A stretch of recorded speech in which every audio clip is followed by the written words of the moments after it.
Olá, meus amigos, que Deus abençoe a todos vocês, rica e abundantemente, em o nome de nosso Senhor e Salvador, Jesus Cristo. Eu sou o pastor José Maria, da Igreja Identidade de Cristo. Estamos de volta. Hoje vamos ler o último capítulo da primeira carta do apóstolo Pedro. E como é que tem sido a leitura para vocês? Tem sido proveitosa? Eu não tenho conseguido mandar o link no WhatsApp. Se você puder, me ajude a compartilhar nos grupos, mande para as pessoas também a nossa leitura. Até hoje eu não vi ninguém lendo a Bíblia assim, juntamente com as pessoas. Eu não vi ninguém, nem depois que nós começamos. Geralmente, quando a gente começa as coisas, né? E principalmente quando começamos uma coisa inédita, né? Que é inédito isso, outras pessoas acabam copiando. E até agora eu não vi ninguém copiar. Portanto, quero convidar você para que nós continuemos juntos, porque parece que é somente nós mesmos, tá? Então vamos seguindo, fazendo uma leitura. Gostaria muito que você me acompanhasse, lendo comigo, ouvindo algumas explicações. Não dá para explicar versículo por versículo.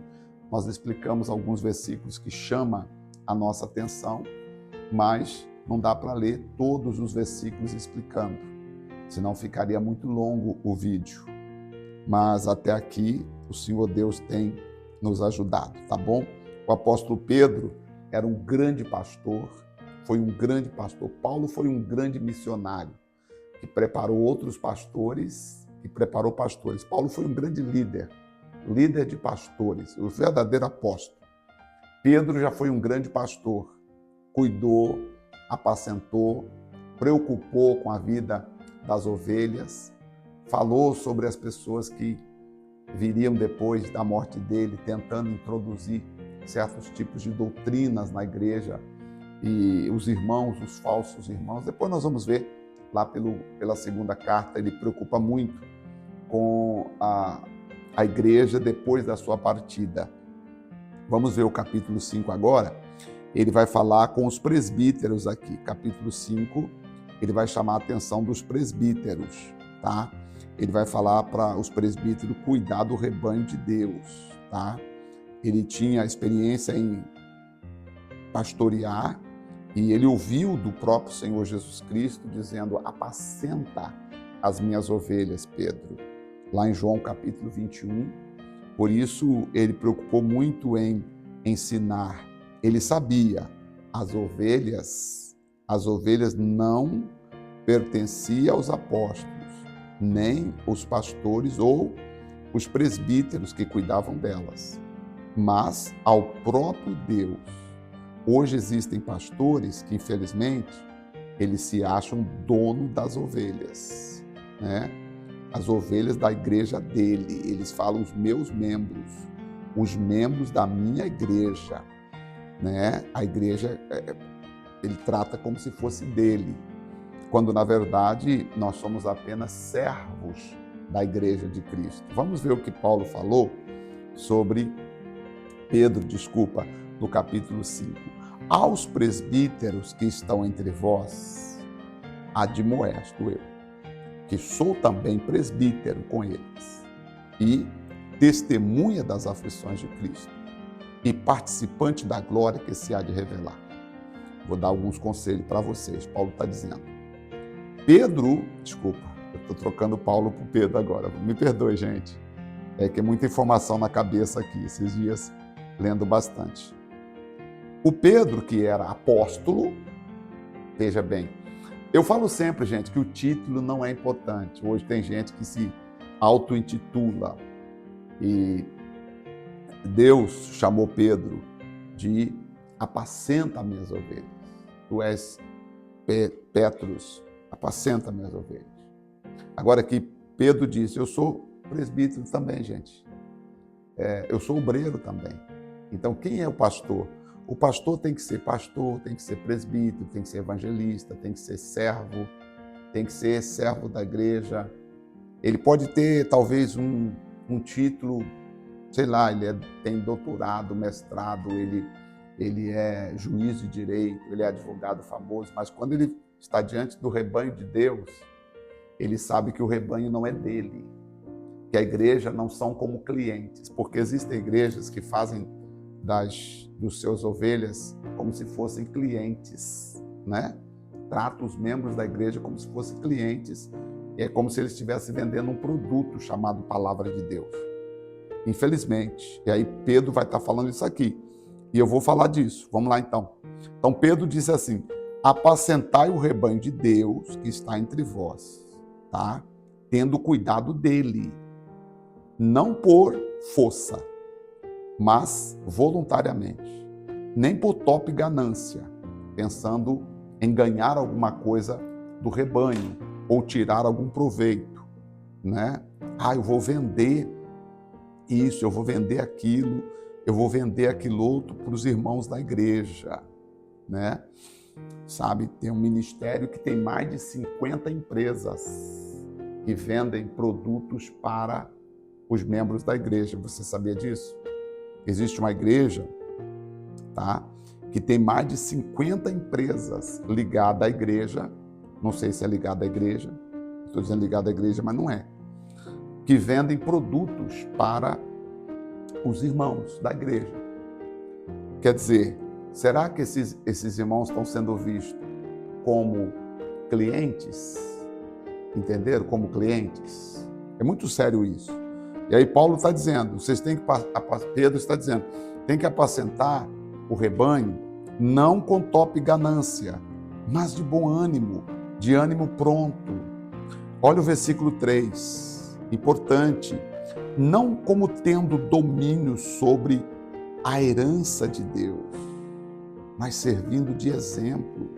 Gente, foi tão feio na política passada agora, do ano passado para vereador, pastores quase que obrigando seus membros, dominando os membros para votar no candidato dele. Feio, ridículo. Porque você, disse Pedro, vocês não têm domínio sobre o rebanho. Porque o rebanho não é tua herança. O rebanho é herança de Deus. Se você está numa igreja que o pastor domina sobre as suas vontades, você não pode comprar sem pedir autorização, você não pode viajar sem pedir autorização, você não pode prosperar sem ter a bênção do pastor, você sai dessa igreja, porque essa igreja aí vai te levar para um outro caminho. Você vai acabar se desviando, é melhor você sair daí, correndo, tá? Se o pastor te pressiona, como se ele tivesse domínio sobre você, Pedro está dizendo que o pastor, o presbítero, o bispo, como queira chamar, ele não pode exercer domínio sobre o rebanho, como se ele estivesse dominando as pessoas. Olha só, está escrito aqui, não sou invenção minha, é só ler a Bíblia, gente. Tá? Eu tenho que servir de pronto ânimo, não nem como tendo domínio sobre a herança de Deus, mas servindo de exemplo para os fiéis, para o rebanho, tá? Eu tenho que servir de exemplo. Então, se você está sendo dominado, pressionado a fazer coisas em nome de Deus, talvez você está fazendo coisas em nome de Deus para benefício da instituição ou para benefício de uma pessoa, de um líder, e não para benefício da obra de Deus. E aí, Pedro vai dizer assim, olha, se você trabalha com boa vontade, quando aparecer o Supremo Pastor, alcançareis a incorruptível coroa de glória. Porque tem gente que quando aparecer o Supremo Pastor, meu amigo, minha amiga, o dia que o Supremo Pastor chegar, tem pastores que o dia que morrer, meu amigo, você vai bater, nosso Pai do céu, isso aqui é muito forte. Por quê? Porque vai prestar conta para o Supremo Pastor. E tem muitos achando que vão receber uma coroa de glória, quando na verdade eles estão pisando, maltratando o rebanho de Cristo, menosprezando os menores, menosprezando o que tem pouca oferta para dar, menosprezando os irmãozinhos simples. Existe igreja que o pastor abraça só os melhores, os pequenininhos, eles só põem a mão na cabeça assim e tal. Ô, irmão, Deus abençoe. Só de longe, ó. Tem pastor que só de longe, ó, né? Sabe? Parece que tem medo das pessoas. Parece que tem medo das pessoas, sabe? Quando, na verdade, se nós existimos, se existe o pastor, o chamado pastoral, é por causa das ovelhas. Semelhantemente, vós jovens, sede sujeitos aos anciãos.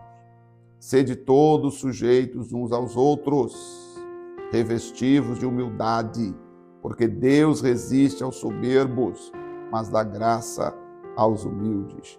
Deus gosta de pessoas humildes, pessoas que se sujeitam umas às outras, né? Sujeitar aqui é servir umas às outras, tá? Humilhai-vos, pois, debaixo da potente mão de Deus, para que, no tempo certo, o Senhor possa te exaltar, lançando sobre ele toda a sua ansiedade, porque Deus tem cuidado de vós. Versículo 8 diz: sede sóbrio, vigiai, porque o diabo, vosso adversário, anda em derredor, rugindo como leão, buscando a quem possa tragar.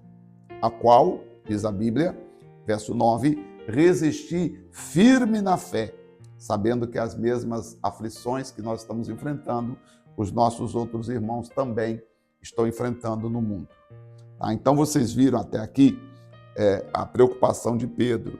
E aqui ele dá um ensinamento que eu nunca vi pastor pregar. Tá? Desculpa.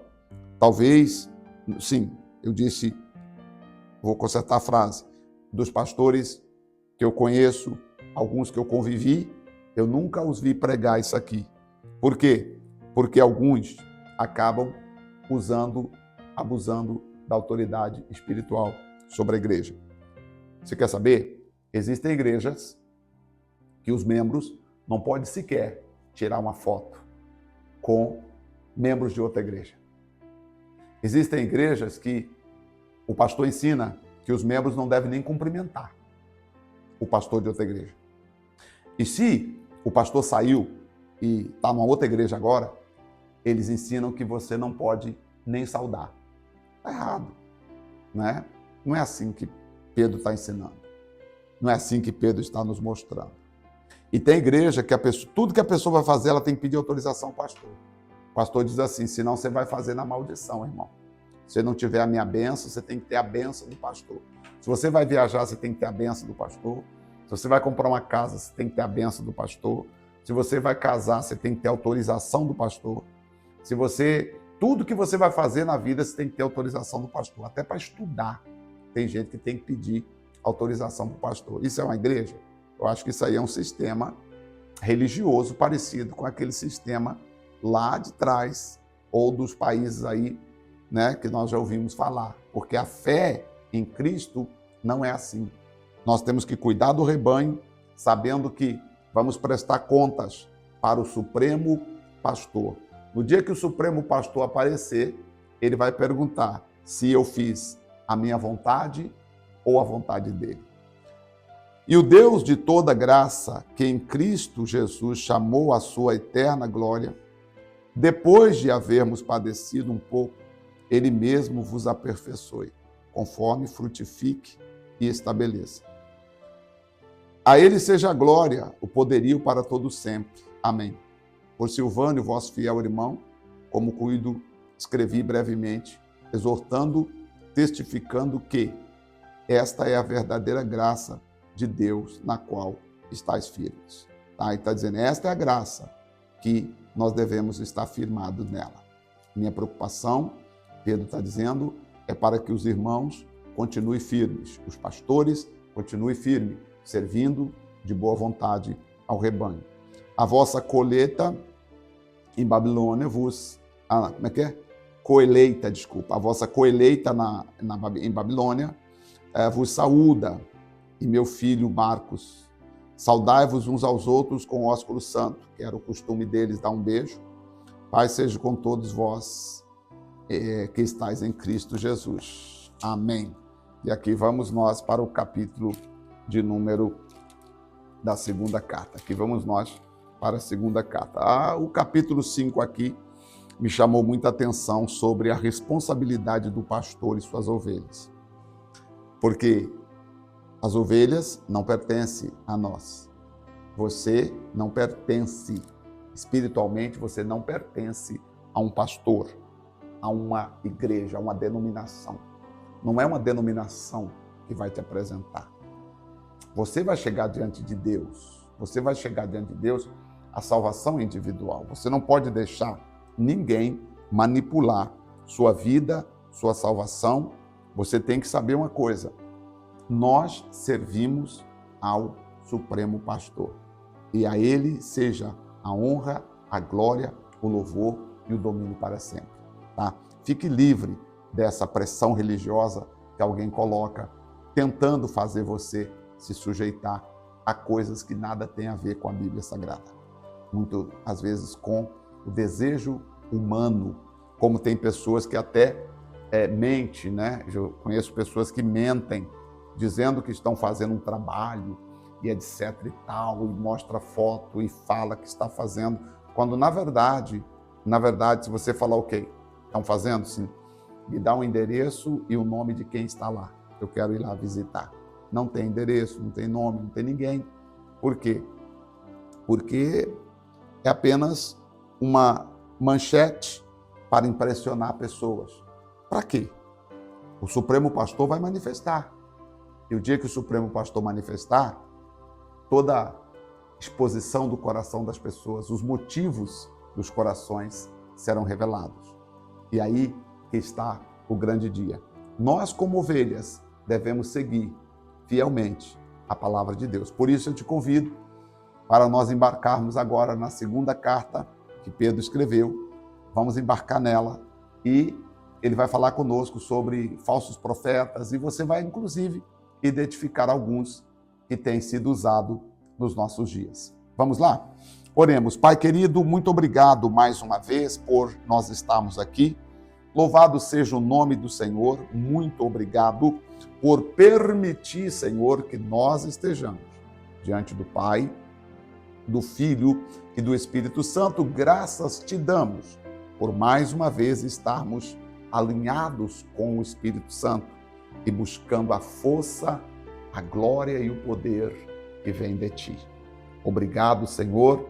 Abra os nossos olhos, Senhor, para que nós não sejamos escravos de homem algum, mas que nós sejamos servos da justiça de Deus que há em Cristo Jesus. Abra os nossos olhos espirituais e nos faça conhecer aquilo que nos é dado gratuitamente por Jesus Cristo, o nosso Deus e o nosso Senhor. Amém. Graças a Deus. Graças a Deus. Amém. Amanhã, então, estaremos de volta, segunda carta de Pedro. Tá bom, gente? Deus abençoe. Um forte abraço e até nosso próximo encontro. Por favor, compartilhe com os amigos e irmãos. Deus abençoe.